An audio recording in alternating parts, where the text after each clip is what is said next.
Ayan na. Okay.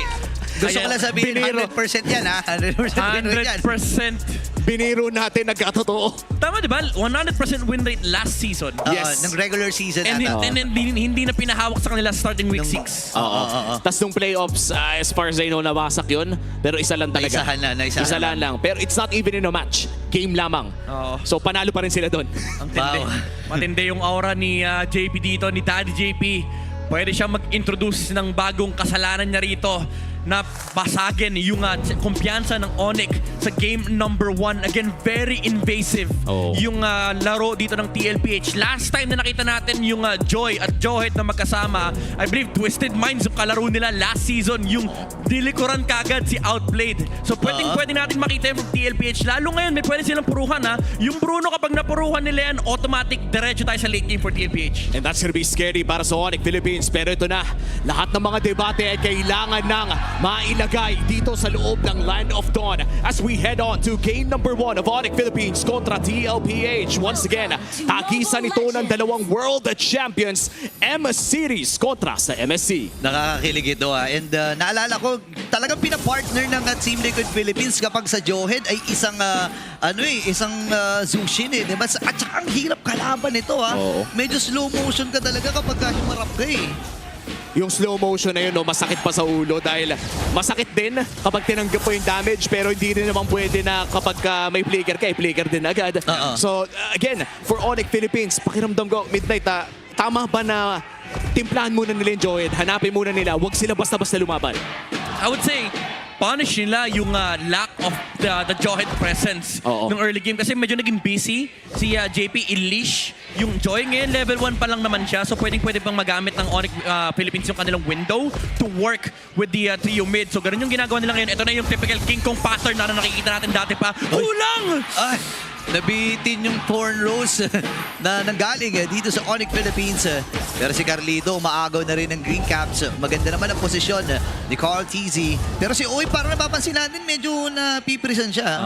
Wala eh. Siya. Moscow Bruno matchup eh. Medyo Eagles din talaga yung Moscow niya sa lane na yan. Pero alam mo si JP sa sobrang tagal niya na sa MLBB, sa sobrang dami niya experience, sabi niya, King Kong, kulang yung damage mo. Hindi siya nag-flicker. Wala. Yun yung ibang klaseng talaga wala nang nervyos sa katawan. Alam niya na mabubuhay siya doon o baka nga hindi worth it na mag-flicker palayo dahil magkakaroon na nga rin ng pagong. This will be the first turtle of the game at mukhang mauuna sa pwesto ang Onyx Philippines. Hindi pa naman level 4. Dito sila super friends pero mukhang magpapa-level 4 na rin dito sa may bandang mid lane. Nakakatuwa eh, no? Sabi ni JP dito, in a world full of gatot kacha, magbibig ako ng Johed. Diba? Yan, wait lang, kalahati na yung buhay Wala ng nang ulti, Pagong. Wala na atang way ang Team Liquid Philippines na i-contest ito. Parang hero ata magiging target nila. Pero papasok na rin. Fist break and fist crack. Ngayon naman, pumasok na rin dito si Sanji. Bibitbitin si Brusco. Papasok na rin si Carlito. Retribution nila gamit na rin niya. Pero bibitbitin pabalik. Ito si Kirk at mapapatay din. The Team Liquid Philippines. Tapos si Sanford kalhatin na niyang buhay. Pero makakatakas din sa punish na ibinigay ng Onyx. Turtle para sa kill at si Kirk ang babagsak para sa side ng Onyx Philippines. Sino nga ba nakalamang sa trade na yun? I would say, medyo masaya pa rin naman yung Onyx Philippines kasi nakakuha sila ng objective take. Kaso ang dilemma is yung pwesto ng mapa, lamang ang TLPH, pababa ang ikot ngayon nila JP. Makakakuha sila ng green camps, effectively malilimatahan and makocompensate yung experience loss na nakuha ng TLPH because of turtle na nakuha ni King Kong. So kahit paano may equalize nila yung playing field. So I would say in terms of long-term gains, mas masaya ang TLPH. Oh, and looking at the gold difference na hatid ng BPI ay tigi-100 ng lamang ng bawat miyembro ng side ng TLPH. Kaya naman nakakakita tayo ng 600 gold lead sa TLPH na magta-translate sa ating Infinix in-game equipment na papunta na nga ng War Axe. Dito yung CC ni Sanford. Ito yung one item lock item ni CC pagdating ng ng laning phase. Yan ang ultimate power spike ng isang CC. Kapag nakuha niya na yung War Axe niya, hanggang dulo na yan. Naalala ko kahapon, si Ferds nga ang naging ruta niya pa doon. Walang sapatos. Ano kagad? War Axe kagad. Bakit ka pa magsasapatos kung ganun din naman? Malalapitan ka din lang naman. 2v1 Pero wala. Okay lang, hindi niya papalagan. Pantay sarado lang. For Onyx Philippines, medyo nagre-react sila dito sa galaw ng TLPH. Pero may timing pa rin naman yung kanilang lineup. No? Kapag pumasok tayo sa window na magagamit nila yung Bruno, lalo kapag bumaba na yung mga energy shields, pwede sila magtulak ng mga towers. Kailangan lang nila mag-ingat sa mga cross-map plays na pwedeng gawin dito ng TLPH because of the Moskov advantage na meron sila. But for Onyx, wait for your item power spikes, Ayan na. especially the War Axe on the Lancelot, as well as the first major item of the Parsa. Oo, at mukhang itong turtle na to ay hahawakan na rin ng side ng Onyx Philippines. Sa pinakaunang bagong inapunta sa kamay ng Onyx at mukhang plano ng Onyx Philippines na sa kanila din mapunta ang pangalawang ito. Ang tanong ay, trade nga ba ang hanap ng TLPH o magko-contest pa sila para sa turtle? Okay, hinahawakan ni Brusco pero binugaw kagad siya ng mga miyembro dito ng Team Liquid Philippines. Si King Kong ay nandun sa may Beetle. Pero ang tanong ay, lalaban pa ba sila? Hawakan pa rin dito ni Sanford. Delay Brusco ay nanggugulo. Grabe yung pandidelay na ginagawa dito ni Brusco, ha?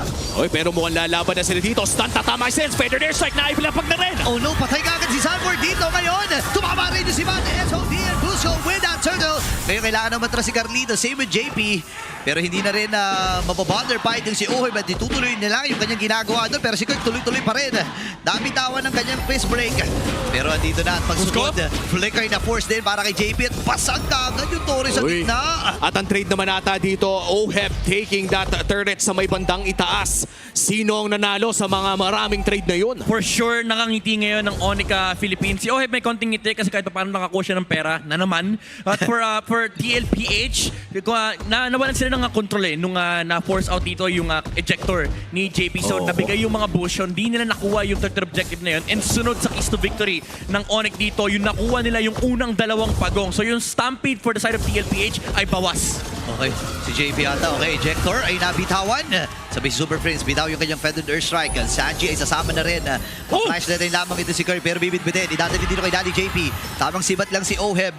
Pero hindi na rin lalaban ng Onyx Philippines. Bitin pa. Pero may force pa rin. May pino-force pa rin dito ng Onyx Philippines sa baba. Ang daming nangyayari sa ating mapa. 6 minutes in pero 2 kills pa lang ang bumabagsak at 2 pagong. All in favor of Onyx Philippines. Pero kahit pa yung 2 pagong ay napunta sa kamay ng Onyx, bakit TLPH ang may hawak ng 1,000 kalamangan? Kasi sila yung sila yung naglalagay ng pressure sa mapa. Yung Onyx parang pinupunta nila yung TLPH. Gusto nilang makakuha ng objectives kaso nagiging malaking problema dito yung threat na ginagawang spacing ni Sanji tsaka ni JP na parang laging ready lumaban yung TLPH. Even though sabihin na natin na on paper lamang ang Onyx Philippines pagdating sa mid-game power spike. Kasi yung TLPH, di ko akalaing sabihin ko to, pero kailangan pa ng TLPH ng maraming pera. Oo. After na MSC? After ng MSC, kailangan pa nila ng maraming pera. Kumbaga, late game pa yung timing ng lineup nila considering na yung heavy damage dealers nila ay kailangan ng maraming item. Ang sakit nung mga pokes mula kay Super Prince. Ang baba na buhay ni Sanji. Maaring oportunidad dito para sa Onyx. Uy! Pero si Carlito biglang pumasok. Sinipa bigla ni Kera.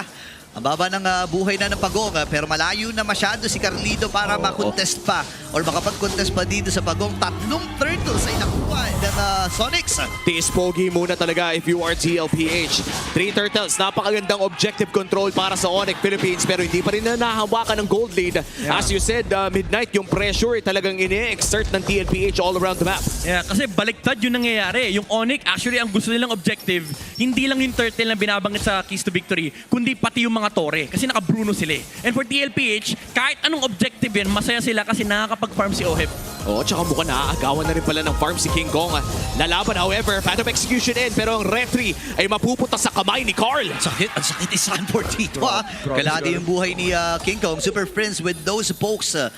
And si Oheb, nako, eto na, tumatrabaho na tahimik na gumagalaw. Itong si Oheb. Same with Kera sa itaas. Alam mo naman, itong dalawa hindi magpapalamang sa isa't isa. Kung magpupush ka sa baba, ako din ay magpupush doon sa may bandang itaas. Pero Carl, nahanap na Sanford na talian. Okay, Super Prince ay sumama na rin. Wings by wings, sabay poke. Andun yung fest break and fest crack. Pero Sanji napilitan din mag-Crimson Beacon. Haharapan ni Sanford, JP ay nandun. Pero medyo delikado ata pag hagi siya dito. Pero si Sanford na magiging target nila. Nagamit din yung vengeance. Pero hindi sapat para mailigtas ang kanyang buhay doon. Yeah, ito talaga yung ito talaga yung dapat intindihin din ng TLPH once na bumalik sa Pilipinas. Yung mga ganong klaseng plays, napakabilis i-punish. Okay na nakaligtas na si Sanji, pero umabante pa yung CC. And unfortunately for Sanford, tumabi pa siya sa pader. So nagkaroon ng incentive for Kirk to actually engage onto the CC dahil alam nila wala namang paparating na follow-up, wala pang SOD nung time na yon. So it was just the numbers game for the side of Onyx Philippines. Tsaka para nakakairita pala talaga, no, if you are up against a badang na may kasabay na high loss, not only are you getting slowed ng paulit-ulit, pag di mo pa naiwasan dahil nga sa slow, yung pader ng isang badang, wala ka na talaga choice. Vengeance was the only part of the plan para doon kay Sanford. At ngayon na up na ang pinakauna nating Lord. Mukhang mga dedepensahan pa naman ito ni Sanford, pero kailangan na ang sakit na ni Kelra, pare. Grabe yung mga Pwede hampas nilang doon sa ano, Torre.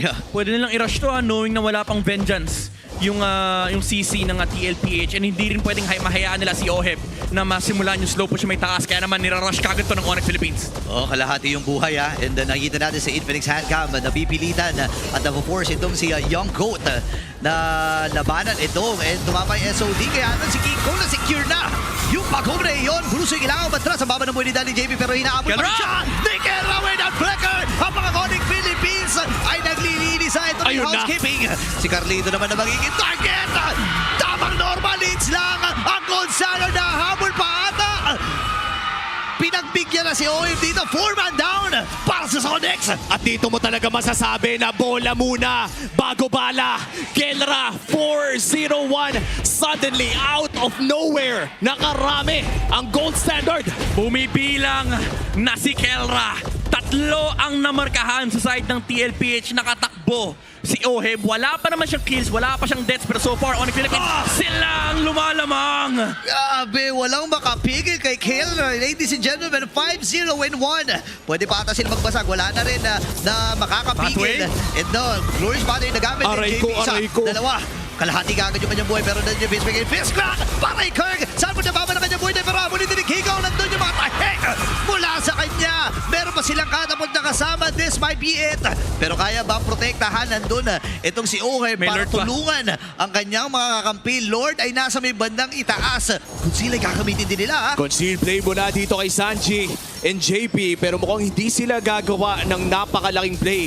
Depensa muna. Kailangan nila ng oras at mukhang makakabili pa naman sila ng konting breathing time. 3,000 ang labang ng Onyx Philippines. Anong natitirang win condition para sa TL? For TL, kailangan nila talaga matinding tiis, Pogi. Yun lang muna. And yung, siguro yung positioning sa mga team fights, kasi ngayon malaking problema si Kelra. Imagine mo, may ball ang lumilipad, 1.5k damage kada babanat sa side ng TLPH. So, dapat super protektado nung mga pwestuhan dito ng TLPH na nako-cover nila yung isa't isa. Hindi pwedeng nakahiwalay lang si Sanji at si JP. Kasi once na may mga burn na spell sa kanila or kahit skill, sabihin natin yung Crimson Beacon or yung Ejector, ang bilis ng engage ng Onyx. Nandun yung kanilang commitment. Sobrang decisive nung approach nila sa team fight.